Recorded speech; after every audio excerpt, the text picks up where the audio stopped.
त्रिपुंड, रुद्राक्ष और शिव नाम सब जप सकते हैं। भस्म स्त्रियां भी लगा सकती हैं।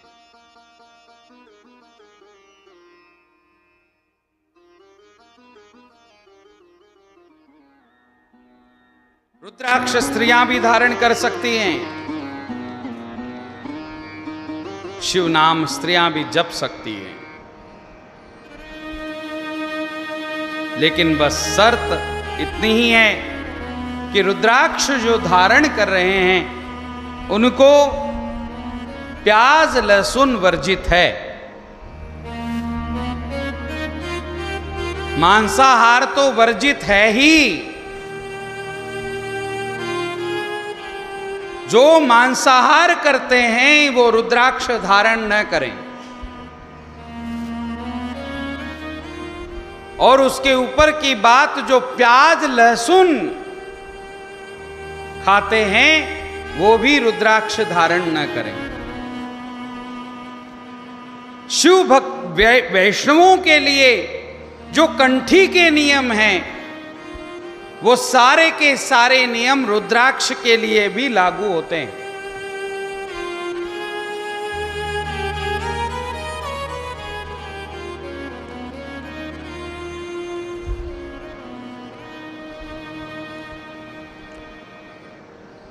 इसलिए रुद्राक्ष यानी शिवजी की जो पूजा करते हैं उनको चाहिए कि वो हमेशा तामसी भोजन से दूर रहें। शिवजी तो स्वयं ही तामसी हैं। अरे शिवजी तामसी नहीं है, उन्होंने तामस स्वभाव को स्वीकार किया है। शिवजी जैसे श्रेष्ठ वैष्णव और कोई नहीं है।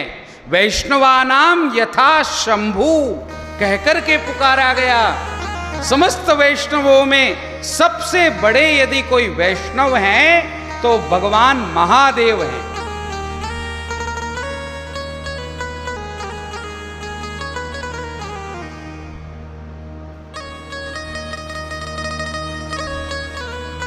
शिवजी जहर खाते हैं, गले में सर्पों की माला पहनते हैं।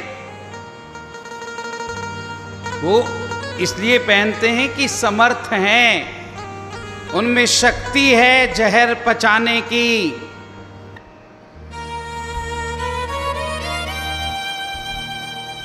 बाकी जो शिवजी भांग भी पीते हैं, चिलम पीते हैं, क्या क्या पीते हैं, ये सब बात तो हम स्वीकार कर लेते हैं और उनके कहने के अनुसार चलने भी लगते हैं। वो जैसा करते हैं वैसा हम भी करने लगते हैं।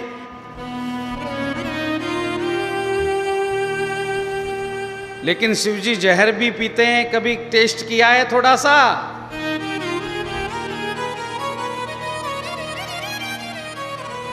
कभी कर मत लेना।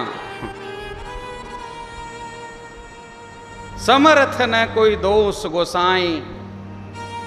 वो जहर पीते हैं। जहर का मतलब गर, गर का मतलब गम। अपने समस्त भक्तों का दुख पीने वाले भगवान शंकर हैं। जो कोई भी शिवजी की भक्ति करेगा उसके सारे के सारे गम, सारे के सारे दुख भगवान शंकर पी जाएंगे और भक्त को सुखी कर देंगे, प्रसन्न कर देंगे। इसका मतलब है जहर पीना।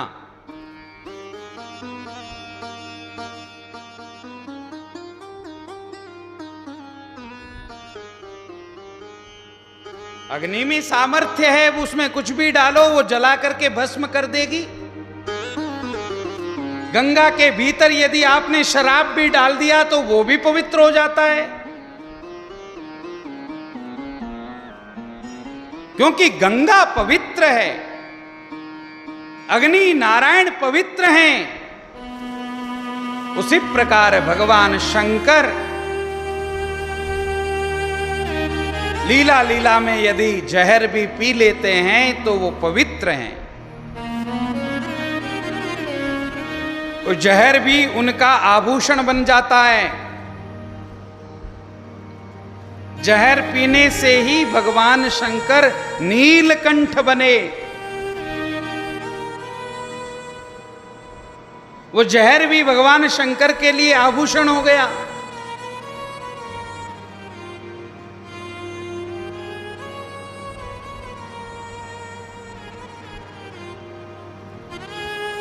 इसलिए शिवजी में कभी किसी भी प्रकार का दोष नहीं देखना चाहिए, उनको तामसी नहीं समझना चाहिए।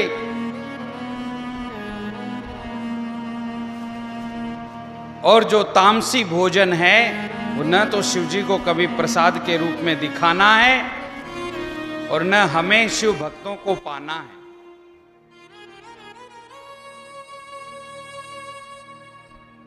रुद्राक्ष जो धारण करना चाहते हैं उनको नियम लेना चाहिए कि वो प्याज लहसुन से भी दूर रहें, मांसाहार से तो बिल्कुल दूर रहें।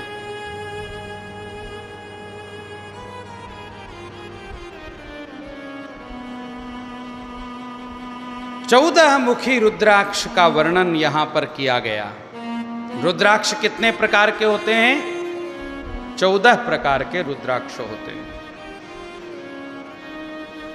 एक मुखी रुद्राक्ष अपने संपूर्ण जीवन में 3 ही केवल रुद्राक्ष प्रकट करता है। एक मुखी रुद्राक्ष का पेड़ अपने संपूर्ण जीवन में 3 रुद्राक्ष प्रदान करता है। आजकल तो कहीं भी किसी भी तीर्थ में जाओ, कौन सा रुद्राक्ष है? बोले एक मुखी। इतने सारे एक मुखी रुद्राक्ष कहां से आ गए? ये सब बनावटी है।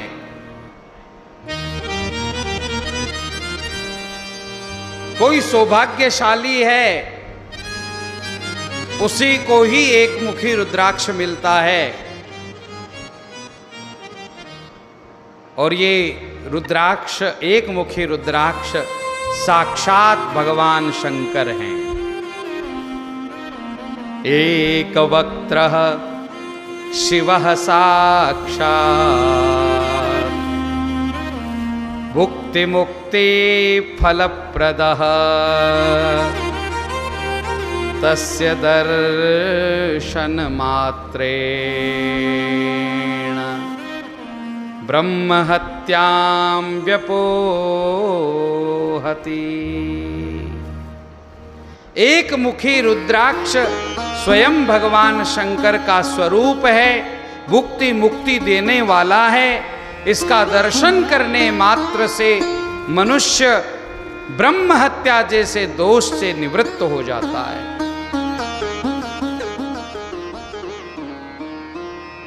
लेकिन वो दुर्लभ है।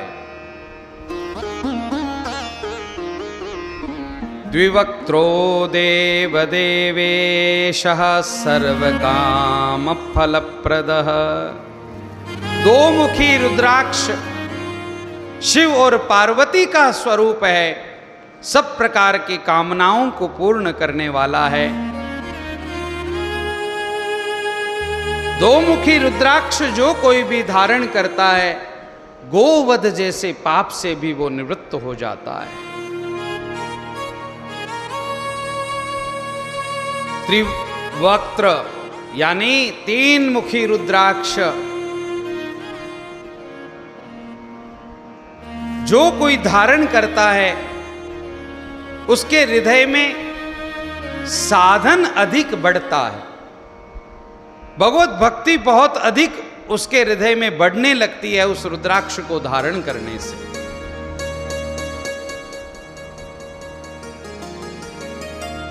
सारी की सारी विद्याएं उसके भीतर प्रतिष्ठित हो जाती है जो 3 मुखी रुद्राक्ष धारण करता है। चतुर्वक्त्रः स्वयं ब्रह्मा। 4 मुखी रुद्राक्ष तो ब्रह्मा के समान कहलाता है। नर हत्याम वपोहति।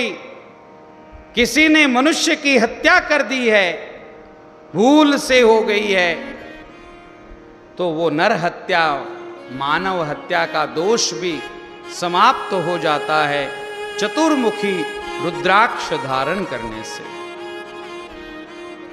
पंचमुखी रुद्राक्ष जो कोई भी धारण करता है, काल भी उससे डरता है, यमराज भी उससे डरते हैं। सब प्रकार की मुक्ति और सब प्रकार की कामनाओं को पूर्ण करने वाला पंचमुखी रुद्राक्ष है।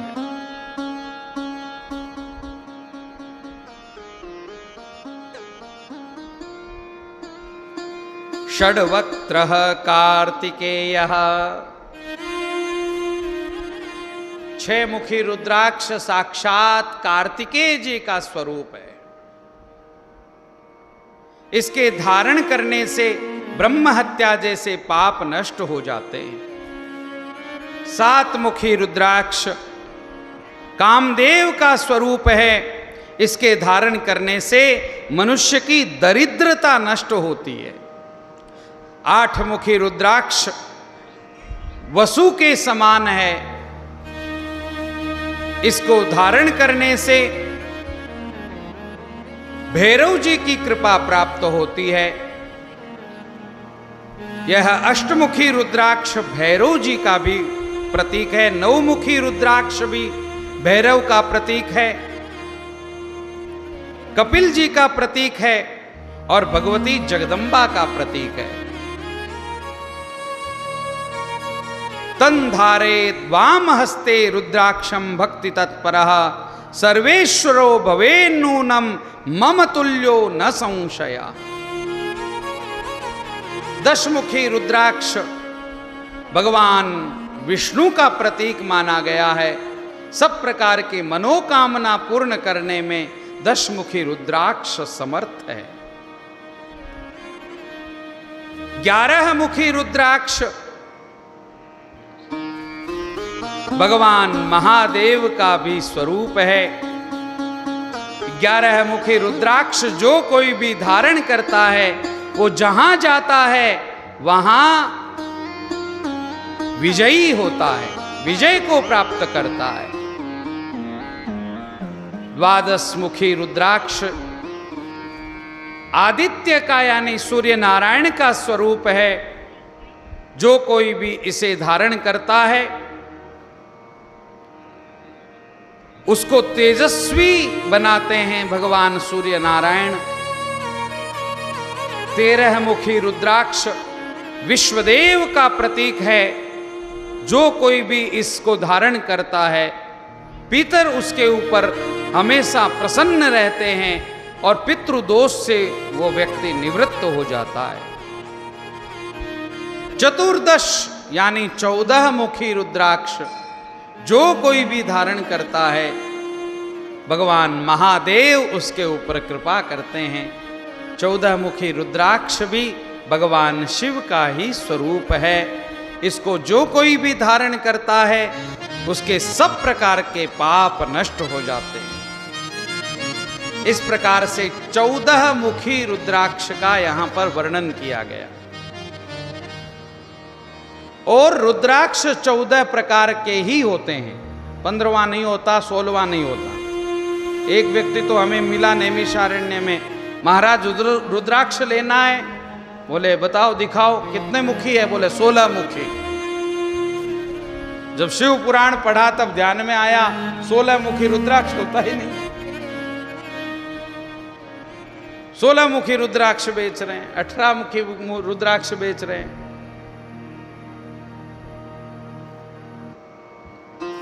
और रुद्राक्ष धारण करने के मंत्र हैं।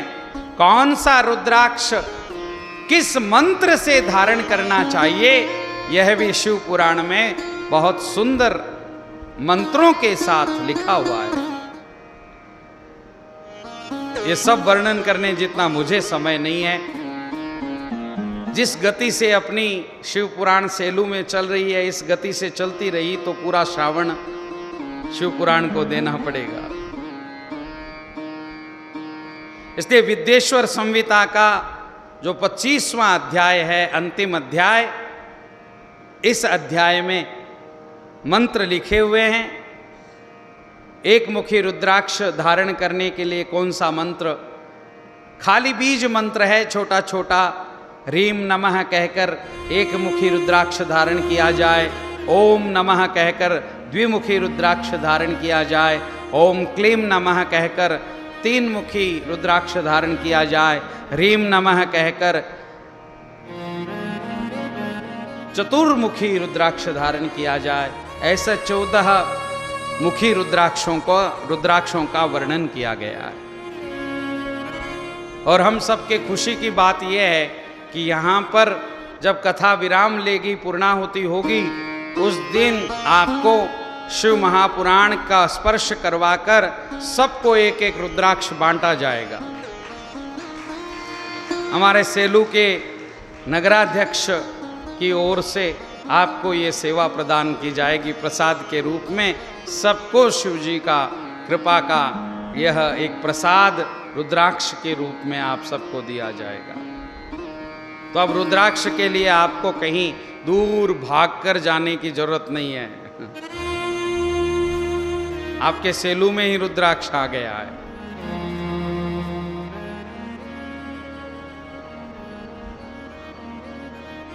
रुद्राक्ष की माला जिसके भी गले में देखते हैं भगवान शिव, रुद्राक्ष की माला जिसके भी गले में देखते हैं भगवान विष्णु, गणपति, सूर्य बहुत प्रसन्न होते हैं सारे देवता रुद्राक्ष की माला को देखकर। रुद्राक्ष की माला से यदि जप किया जाए तो अत्यधिक फल है।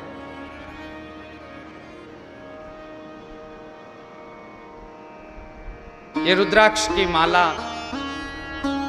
आप सबके पास होगी, नहीं हो तो हमारे महाराज जी के पास मिल जाएगी रुद्राक्ष की माला।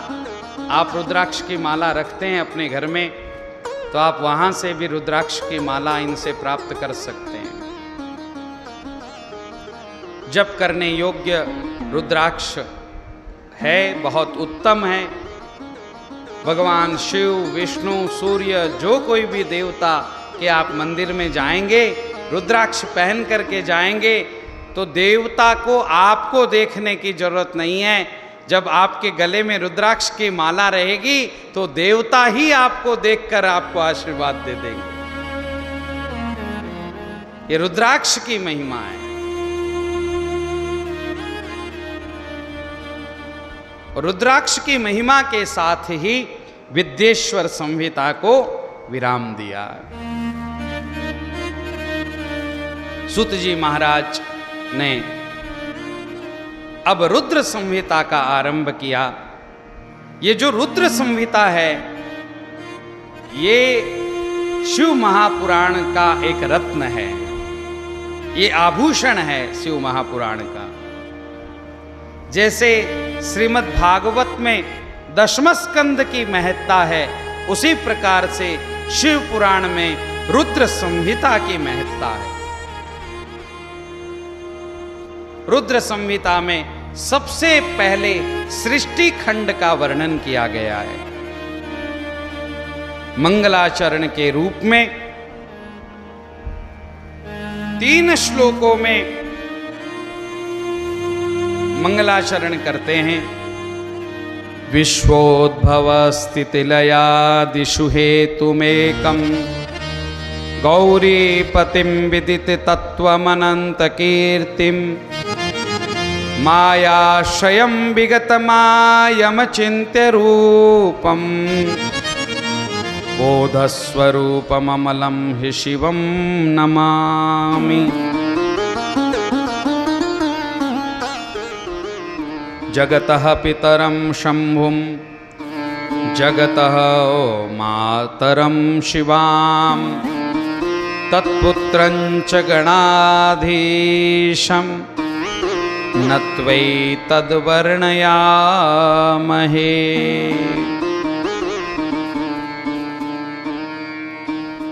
भगवान शंभु, भगवती पार्वती और गणेश जी को वंदन करके रुद्र संहिता का आरंभ करते हैं। सूत जी महाराज ने शौनकादि ऋषियों से 5 प्रश्न किए हैं। सबसे पहला प्रश्न है कि भगवान महादेव जो निर्गुण हैं, निराकार हैं, वो कैसे प्रकट होते हैं, ये सृष्टि वो कैसे करते हैं, कृपा करके उस परम पिता परमात्मा के बारे में हमें बताएं। शंकर भगवान का विवाह किस प्रकार से हुआ, ये भी हमें आप कृपा करके बताएं। गणेश जी के प्राकट्य की कथा भी हम आपसे सुनना चाहते हैं। कार्तिकेय जी के जन्म की भी कथा हम आपसे सुनना चाहते हैं।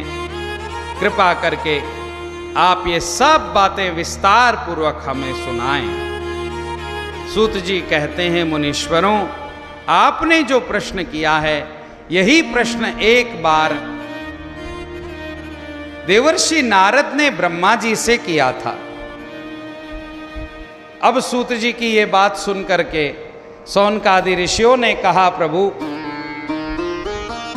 कृपा करके हमें ये बताएं, विधि नारद संवाद कैसे हुआ और उनका मिलन कहां पर हुआ। देवर्षि नारद ब्रह्मा जी से कहां मिले, कृपा करके आप हमें देवर्षि नारद और ब्रह्मा जी के मिलन की कथा बताइए। तब एक प्रसंग सुनाते हुए सूत जी महाराज सौनकादि ऋषियों से कहते हैं, हिमशैल गुहा काचित् एका परम शोभना यत् समीपे सुरनदी सदा वहति वेगतः।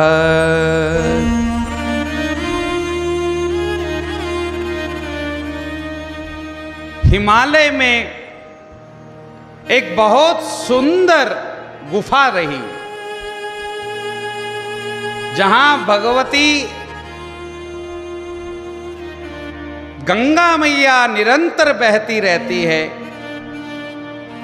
वहां एक बहुत सुंदर आश्रम बना हुआ है। अनेक शोभाओं से संपन्न उस आश्रम को देखकर देवर्षि नारद तप करने की इच्छा रखते हैं और वहां बैठ करके उन्होंने तप करना आरंभ किया है। देखो, कुछ कुछ स्थान ऐसे होते हैं जिस स्थान पर जाने से अपने आप साधन करने का मन करने लगता है, क्योंकि उस स्थान पर किसी न किसी महात्मा ने अवश्य तप किया है। ये हमारी भारत की भूमि तो तपस्वियों के लिए ही प्रसिद्ध है।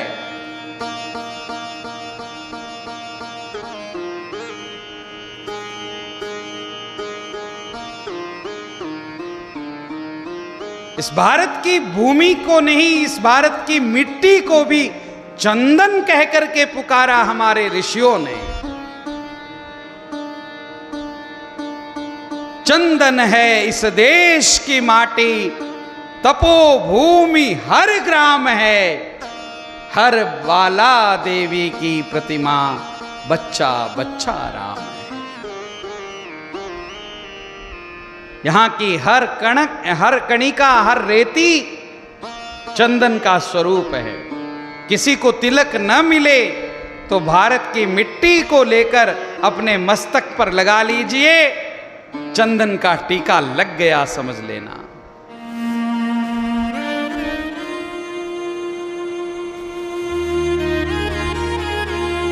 भारत वही है जो ज्ञान में निरंतर रत रहा है।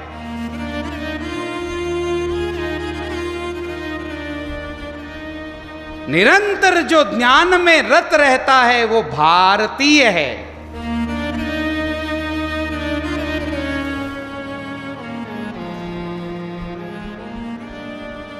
जितने भी अवतार हुए ईश्वर के वो सब के सब भारत में हुए।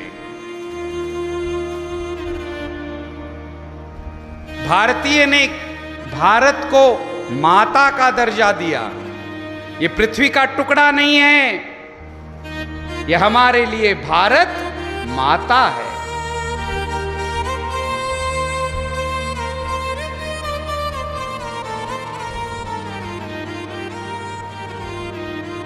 मां कह करके हमने इसको पुकारा।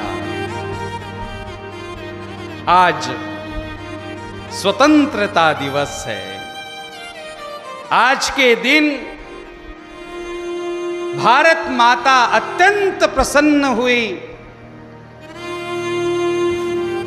अनेक वीरों ने, क्रांतिकारियों ने अपना बलिदान देकर भारत माता को पुनर्जीवित किया, इसके विधवापन को दूर किया और भारत माता के मस्तक पर सुंदर मुकुट पहनाकर भारत माता की जय जयकार की, वंदे मातरम कहकर मां को वंदन किया।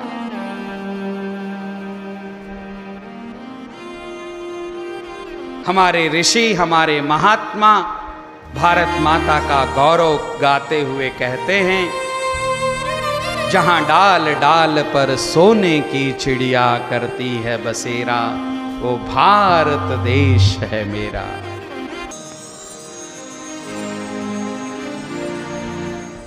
भारत माता का सम्मान करना हम सबका कर्तव्य है। जितना प्रेम हम भगवान महादेव से करते हैं, उतना ही प्रेम हम अपने राष्ट्र से करें। मेरी भारत माता का शीश झुके नहीं। पूरी सृष्टि भारत माता का सम्मान करे। इस प्रकार का भाव हमारे भीतर निरंतर रहना चाहिए। यह तभी संभव होगा जब हम सब भारतीय भारत माता का आदर करेंगे। अपने अपने गांव को, अपने अपने शहर को, अपने अपने नगर को स्वच्छ बनाने का प्रयास करेंगे। भारत में रहने वाले नागरिक स्वच्छ हो, भारत में रहने वाले लोगों का गांव स्वच्छ हो, नगर स्वच्छ हो, और भारतीयों का हृदय भी स्वच्छ हो। अंतर्बाह्य स्वच्छता ये भारत की विशेषता है।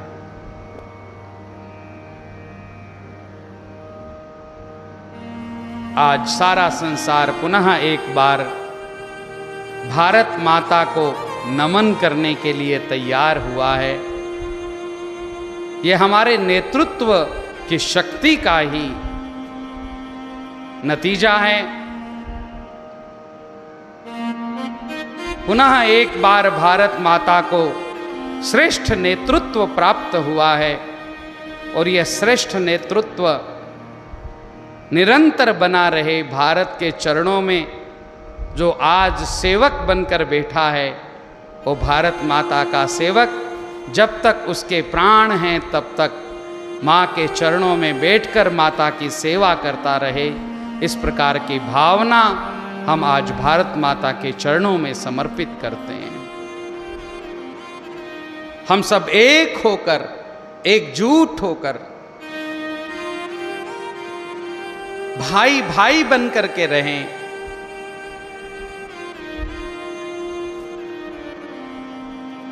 विधर्मी सारे एकजुट हैं, लेकिन हिंदू सज्जन है वो बिखरा हुआ है। और हिंदू एकत्रित नहीं होता, एक स्थान पर एक जगह आता नहीं, और इसी का ये परिणाम है कि ये जहां भी जाता है वहां मार खाता है। आज बांग्लादेश में जो हिंदुओं की स्थिति है मेरे भाई बहन, वो आंखों से देखी नहीं जा सकती। बांग्लादेश में जो हिंदू पुलिस है, विधर्मी ने उन्हें मारकर नष्ट कर दिया। हम जीवित रहें, बाकी सब मर जाएं, यह दुर्योधन की जैसी जो वृत्ति है, उस वृत्ति को समझकर हिंदू को जगना पड़ेगा मेरे भाई बहन। हम सब भाई भाई हैं, सब धर्म समान हैं। इस प्रकार की थोथी बातें करने से कोई लाभ नहीं है। सब धर्म समान कभी नहीं हो सकते। हिंदू धर्म श्रेष्ठ है, हिंदू धर्म श्रेष्ठ था और हिंदू सनातन धर्म श्रेष्ठ रहेगा। बाकी सब पंथ हैं, सब मार्ग हैं। आप जिस मार्ग से परमात्मा तक पहुंचना चाहो, उस मार्ग से परमात्मा तक पहुंच जाओ। लेकिन धर्म यदि कोई है जिसको बचाने के लिए मेरा श्री कृष्ण भी वैकुंठ छोड़कर इस धरती पर आता है, वो हिंदू धर्म है, वो सनातन धर्म है। जिस भारतीय संस्कृति की रक्षा के लिए, जिस सनातन धर्म के लिए उसे कहना पड़ता है, यदा यदा ही धर्मस्य ग्लानिर्भवति भारत अभ्युत्थानम धर्मस्य तदात्मानं सृजाम्यहम्। मैं स्वयं का सृजन करता हूं भारत की रक्षा के लिए, भारतीयता की रक्षा के लिए, सनातन धर्म की रक्षा के लिए और हिंदू धर्म की रक्षा के लिए। कौन इसको मिटा सकता है? मिटने वाले मिट जाएंगे, लेकिन सनातन हिंदू धर्म को कोई नहीं मिटा पाएगा मेरे भाई बहन, कोई नहीं मिटा पाएगा।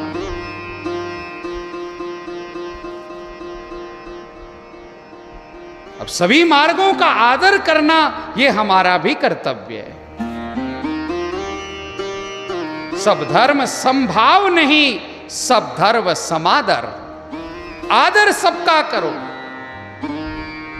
जैसे एक स्त्री के लिए उसका पति ही सब कुछ है, उसका पति ही उसका सर्वस्व है। इसका मतलब उस स्त्री के ससुर का कोई तात्पर्य नहीं, ससुर को छोड़ दिया जाए, देवर को, जेठ को, सबको घर से निकाल दिया जाए, नहीं।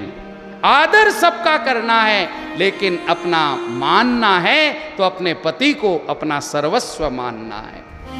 उसी प्रकार आदर सभी पंथों का करना है, लेकिन मेरे लिए मेरा धर्म सबसे श्रेष्ठ है, ये भावना अपने हृदय में हमेशा रखनी है। आजकल के युवाओं में ये विकृति दिमाग में ऐसी कहां से घुस गई है पता नहीं, कि वो अपना धर्म छोड़कर दूसरे धर्म को अपनाने के लिए भी तैयार हैं।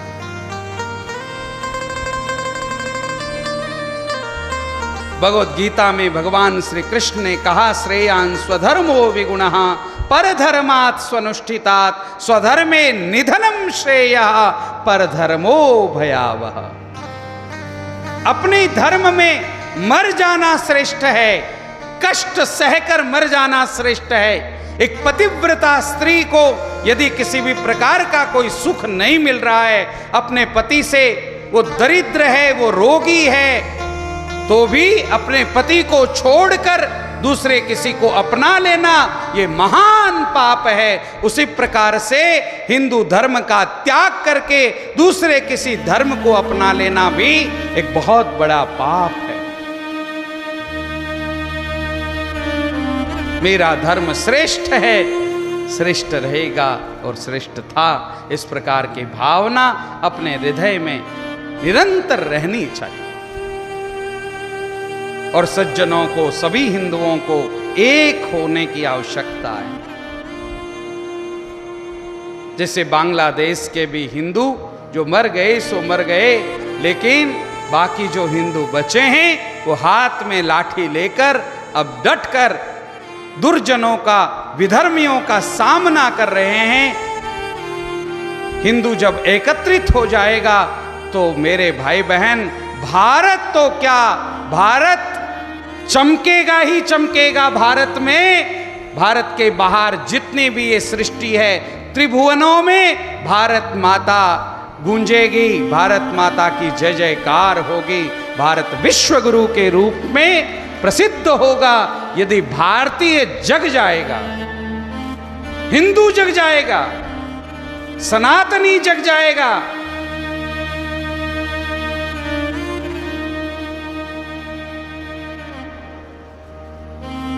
इसलिए किसी न किसी बहानों से क्यों ना हो, हम एकत्रित होने का प्रयास करें, हम एक होने का प्रयास करें। एकादशी के दिन दिव्य श्रेष्ठ मंदिर में बैठकर भगवान का भजन करें। हर घर से महिला आए, हर घर से पुरुष आए और अपनी एकता का दर्शन करवाएं, दिखाएं समाज को कि हिंदू एक है। सज्जन मार खाता है क्योंकि सज्जन बिखरा हुआ है। जिस दिन सज्जन एक हो जाएगा, उस दिन दुर्जनता समाप्त हो जाएगी। अभी तक हम बहुसंख्यक हैं, लेकिन प्रतीक्षा कर रहे हैं विधर्मी कि किस दिन हमारी संख्या बढ़े और हम इनके ऊपर वार करना आरंभ करें। विधर्मियों के नेता तो आज खुले मंच पर आह्वान कर रहे हैं कि जिस दिन ये योगी ये अपनी सत्ता को छोड़कर अपने मठ में चला जाएगा, जिस दिन ये मोदी अपनी सत्ता को छोड़कर गुफा में तपस्या करने के लिए चला जाएगा, हिमालय में चला जाएगा, तब तुम्हें कौन बचाएगा?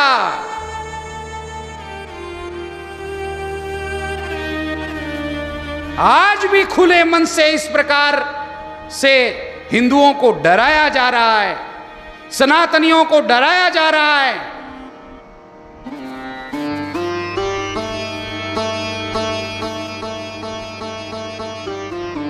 क्योंकि हम मौन हैं, हम चुप हैं। इतना सब होने के बाद भी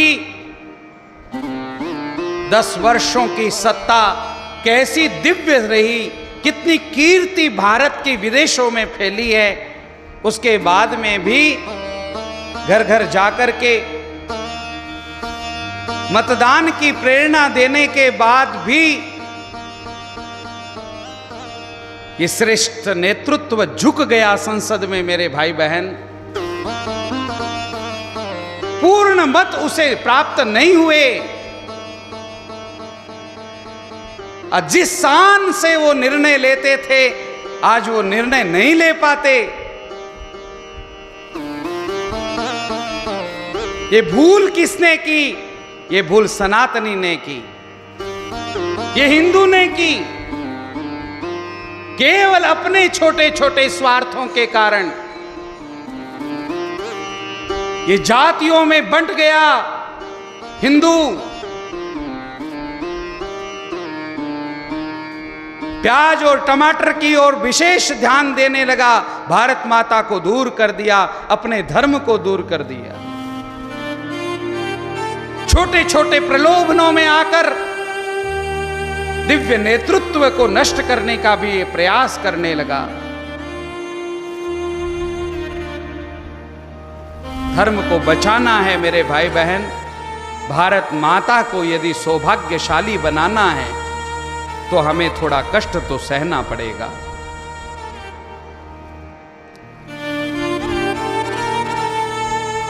आज भगत सिंह को याद करने का दिन है।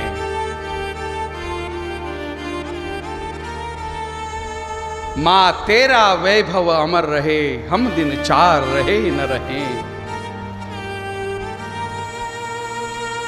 तेरा वैभव अमर रहना चाहिए। हमें कुछ मिले या न मिले, हम कष्ट में सह लेंगे, कष्ट में दिन बिता देंगे, लेकिन मां तेरा वैभव अमर रहना चाहिए।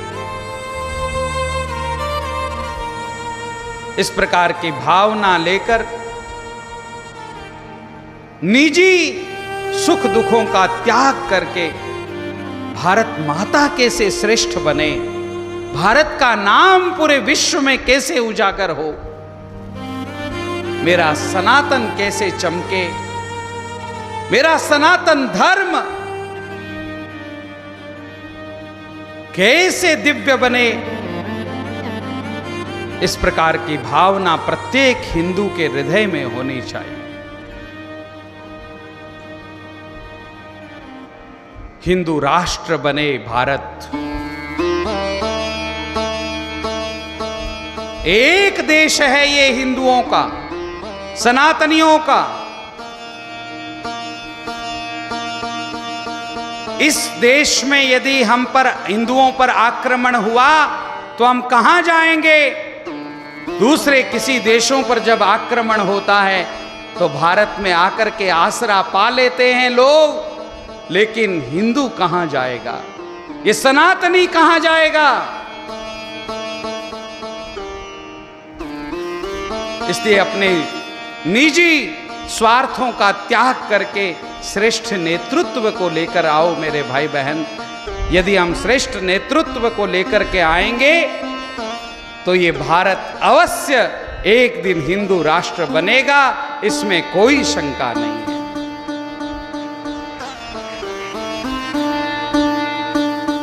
और ये हमारी अंगुली से हो सकता है। इस अंगुली में बहुत ताकत है।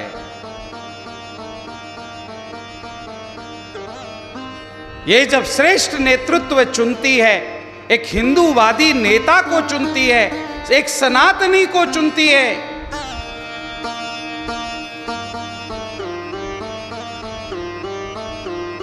तो मौन रहकर हम सब कुछ कर सकते हैं। अपनी अंगुली की ताकत दिखाएं, एकजुट होकर के दिखाएं, लोभ लालच से दूर होकर के दिखाएं, जाति पाति को दूर करके हम एक श्रेष्ठ नेतृत्व को चुनें। भारत माता का वैभव सदा अमर रहे, इस प्रकार का संकल्प लेकर के हम आगे बढ़ें। हमारे ऋषियों ने जो भारत माता का छवि का दर्शन किया है, वो छवि हमें दिखाई दे। चंदन है इस देश की माटी, तपोभूमि हर ग्राम है, हर बाला देवी की प्रतिमा, बच्चा बच्चा राम है। इसकी मिट्टी को अपने मस्तक पर लगाने से तिलक हो जाता है। ऐसी पवित्र जिसकी माटी है, ऐसा कोई गांव नहीं जहां पर किसी ऋषि ने तप किया नहीं, किसी महात्मा ने तप किया नहीं। इसलिए यहां के हर गांव में कोई न कोई तपस्वी रहा है, कोई न कोई महात्मा रहा है। और जो जहां महात्माओं का निवास होता है, जहां संतों का निवास होता है, जहां सद्गुणों का निवास होता है, वहां बैठने के बाद अपने आप साधना करने का मन बन जाता है। क्योंकि उस स्थान से हिंसा दूर हो जाती है। पतंजलि का एक बहुत सुंदर सूत्र है, अहिंसा प्रतिष्ठायाम तत्सन्निधौ वैरत्यागः। अहिंसा की प्रतिष्ठा जहां हो जाती है, वहां वैर भावना का त्याग हो जाता है। वाल्मीकि ऋषि का वर्णन करते हुए गोस्वामी जी कहते हैं, ऋषि वाल्मीकि के आश्रम में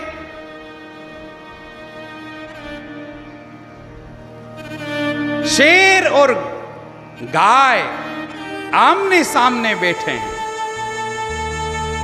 लेकिन शेर की हिम्मत नहीं कि वो गाय के ऊपर प्रहार कर सके।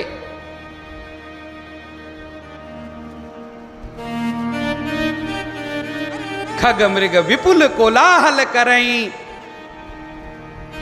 वैर भाव का त्याग करके सब पशु पक्षी एक स्थान पर बैठे हैं। अरे हम शिव कथा सुन रहे हैं। शिव जी के परिवार में जितने भी लोग हैं और उनके जो वाहन हैं, उनका एक दूसरे से हमेशा के लिए विरोध है, वैर भाव है। भगवती जगदम्बा पार्वती बैठती है किसके ऊपर? शेर पर। और शिवजी किस पर बैठते हैं? नंदी पर। नंदी और शेर दोनों आमने सामने बैठे हैं।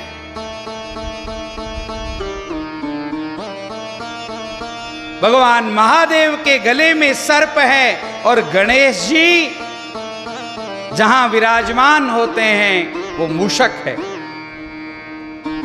चूहा और सर्प दोनों आमने सामने बैठे हैं। जन्म जन्मों का वैर है चूहा और सर्प का, लेकिन शिवजी का सानिध्य है, इसलिए चूहा और सर्प दोनों आमने सामने बैठे हैं। उनके भीतर भी वैर भाव जागृत नहीं होता।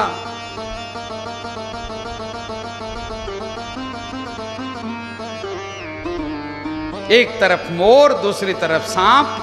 मोर और सांप की तो बिल्कुल नहीं बनती। मोर ने जो ही सर्प को देखा छोड़ता नहीं, लेकिन कार्तिकेय जिस पर विराजमान होते हैं वो मोर है और शिवजी के गले में सर्पों की माला है। उसके बाद भी वह मोर शांत बैठा रहता है। क्यों? क्योंकि शिवजी का सानिध्य प्राप्त है। अहिंसा प्रतिष्ठायाम तत्सन्निधो वैर त्याग। एक अहिंसक वृत्ति वाला मनुष्य जहां पर विराजमान हो जाता है, वहां से हिंसा समाप्त हो जाती है। आज का आदमी शेर और गाय को या बैल को आमने सामने नहीं देख पाता, और ये हम चाहते भी नहीं है कि गाय और शेर दोनों आमने सामने बैठे। हमारी तो इच्छा ये है कि कम से कम बाप और बेटा तो आमने सामने बैठे, सास और बहू तो आमने सामने बैठे।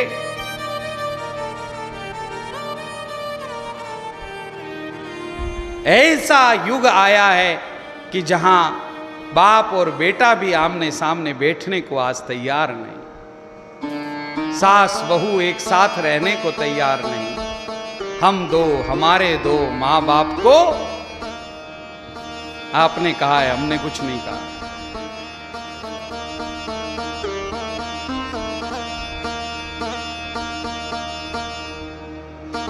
ये दुर्गति समाज की है। शिव कथा से हमें यही प्रेरणा लेनी है कि हम एकता की बात करते हैं। क्या हमारे परिवार में एकता है? हम शिवजी की कथा सुनते हैं, बड़ी अच्छी लगती है भगवान महादेव की कथा, बड़ा अच्छा लगता है महादेव जी पर जल चढ़ाना। लेकिन क्या महादेव जी से हमने कुछ सीखा है?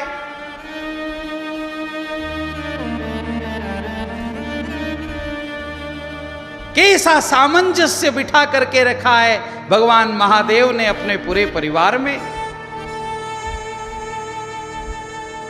पुत्र यदि रूठ करके चला भी गया तो भी मल्लिकार्जुन बन करके भगवान शिव और पार्वती अपने पुत्र से मिलने के लिए जाते हैं।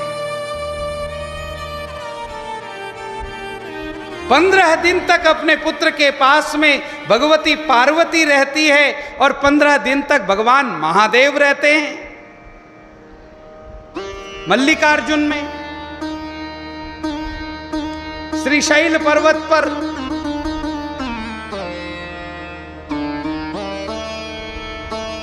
घर का एक भी सदस्य मुझसे रुष्ट न हो।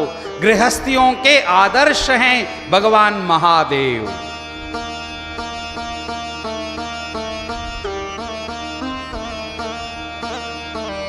मुझसे सब रुष्ट हो जाएं कोई बात नहीं, मेरे मन में किसी के प्रति दुर्भावना नहीं रहेगी, ये हमें सोचना है।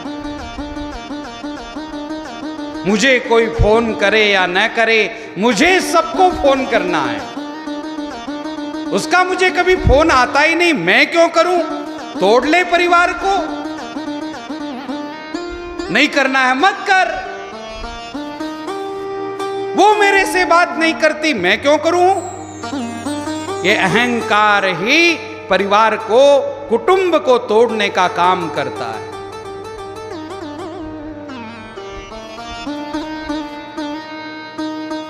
मैं मेरी तरफ से मेरा जो धर्म है वो कभी न छोड़ूं। मैं मेरा धर्म निभाऊंगी, अपने आप दूसरे को अपना धर्म निभाना पड़ेगा मेरे भाई बहन।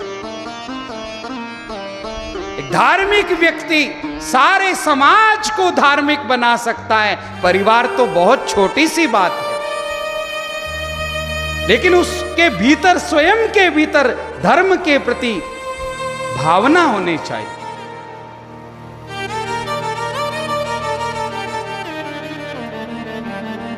शिव पुराण की यह मंगलमयी कथा एक कुटुंब को एकत्र लाने के लिए आयोजित की गई है। एक परिवार को संगठित करने के लिए आयोजित की गई है। टूटा हुआ परिवार एक जगह आ जाए और भगवान महादेव का जिस प्रकार से परिवार एक साथ रहता है, उस प्रकार हम सब एक साथ रहें, एक होकर के रहें और एक साथ मिलकर फिर शिव पूजन करें। आतिथ्यम शिव पूजनम प्रतिदिनम। प्रतिदिन जिस घर में आतिथ्य होता है, शिव जी का पूजन होता है, वह गृहस्थाश्रम धन्य कहलाता है।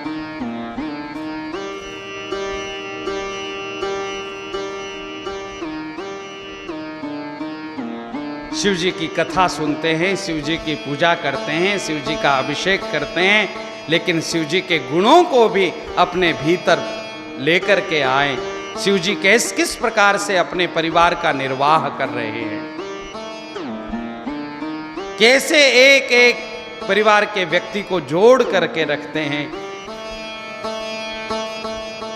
आपस में स्वभाव नहीं मिलता है, फिर भी शांतम शाश्वतम अप्रमेयम अनघम निर्वाण शांति प्रदम। जिन्होंने अपने दिमाग को बिल्कुल ठंडा करके रखा है, वो बर्फीला बाबा केवल बर्फ में रहता है ऐसी बात नहीं, उसने अपने दिमाग को भी बर्फ बना करके रखा है।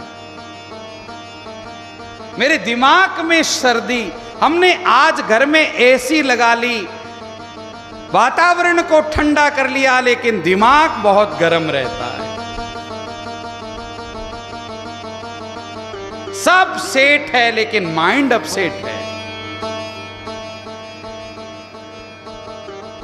वातावरण को हमने ठंडा बना लिया, लेकिन स्वयं के माइंड को, अपने दिमाग को ठंडा नहीं बना पाए। और शिवजी ठंडकता के प्रतीक हैं। परिवार का जो मुखिया होता है उसको ठंडा रहना पड़ता है। मुखिया कैसा चाहिए? बोले मुख सो चाहिए, मुख के जैसा होना चाहिए। जैसा मुख है वैसा मुखिया होना चाहिए। मुख लेता तो है, जो कुछ भी खाएगा मुख खाएगा, लेकिन देता पूरे शरीर को ताकत है। मुख अपने भीतर सब कुछ नहीं रखता है, सबको बांट देता है। हाथ को कहता है तू भी ले जा, पांव को कहता है तू भी ले जा, पेट को कहता है तू भी ले जा।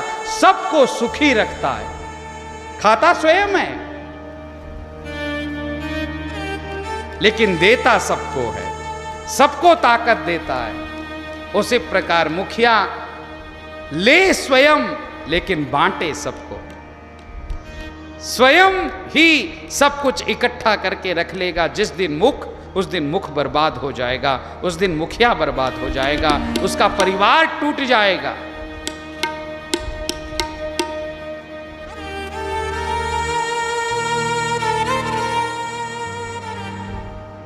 भगवान महादेव जहां बैठते हैं वहां आसुरी वृत्ति अपने आप समाप्त हो जाती है, हिंसा की वृत्ति अपने आप समाप्त हो जाती है, सद्गुण बहने लगते हैं गंगा की तरह। सूत जी महाराज वर्णन करते हैं, एक दिन देवर्षि नारद एक हिमालय की गुफा में पहुंचे, जहां पर बैठ करके भगवान महादेव ने तप किया था। इसलिए वो स्थान अत्यंत फलदायक था, साधना करने के लिए अत्यंत पवित्र था। जो ही देवर्षि नारद वहां बैठ करके तप करने लगे, समाधि में डूब गए देवर्षि नारद।